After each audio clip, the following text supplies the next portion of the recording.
Olá, cumprimento a todos com a paz do Senhor Jesus. No princípio era o Verbo, e o Verbo estava com Deus, e o Verbo era Deus. De acordo com esse texto, Jesus é Deus. Agora, em que sentido Jesus é Deus?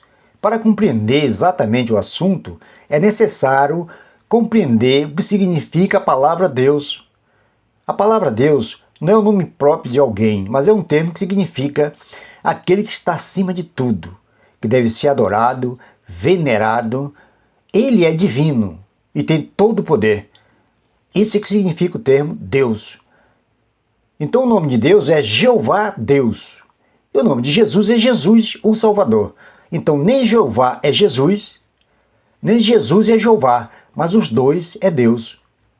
Nesse sentido de todo poder e igualdade de condições, na mesma natureza divina. Digamos assim, num Senado, João é senador, José também é senador. Mas nem João é José, nem José é João, mas os dois são senadores, com o mesmo poder, com a mesma capacidade. É exatamente assim que significa dizer que Jesus é Deus. Por exemplo, o próprio Deus chama Jesus de Deus. Em Hebreus, no capítulo 1, versículo 8, ele fala, ó Deus. Diz assim, do Filho diz, ó Deus, o teu reino subsiste para século do século. Cetro de equidade é o cetro do teu reino. Quer dizer, reino de justiça, né? Ele fala do Filho se referindo a Deus, ao poder dele no seu reino. Agora, quando se refere a Filho de Deus, Filho significa a sua origem, identidade de natureza.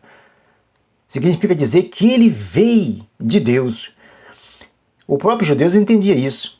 Teve uma polêmica entre os judeus e Jesus curou um homem no sábado, que não se podia fazer nada no sábado. Então os judeus queriam matar Jesus, nem só porque quebrantava o sábado, mas se dizia Filho de Deus, se fazendo igual a Deus. É assim que está registrado. Os judeus entendiam que dizer filho é igual a Deus.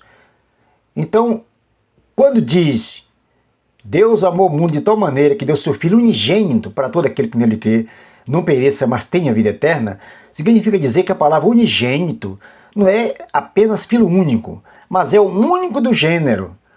Porque essa palavra está registrada também para Isaac. E Isaac não era o único de Abraão.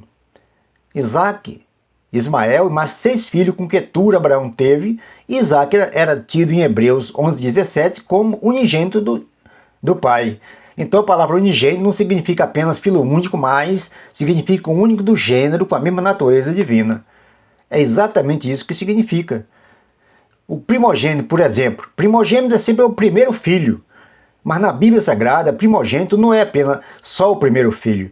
Que Israel foi chamado de primogênito. Israel não é o primeiro país da terra, mas é um país que tinha primazia sobre as outras nações. Davi foi chamado também de primogênito. Está em Salmo 89:27. Não é porque Davi é o primeiro filho de Jessé, é o caçula. Mas Davi é chamado primogênito como rei. Tinha primazia sobre os outros reis. Tem que entender a Bíblia desse jeito para compreender o significado da palavra Jesus é Deus. Amém? Que Deus abençoe a todos em nome de Jesus. Espero que você possa meditar e entender direitinho. Vamos lá.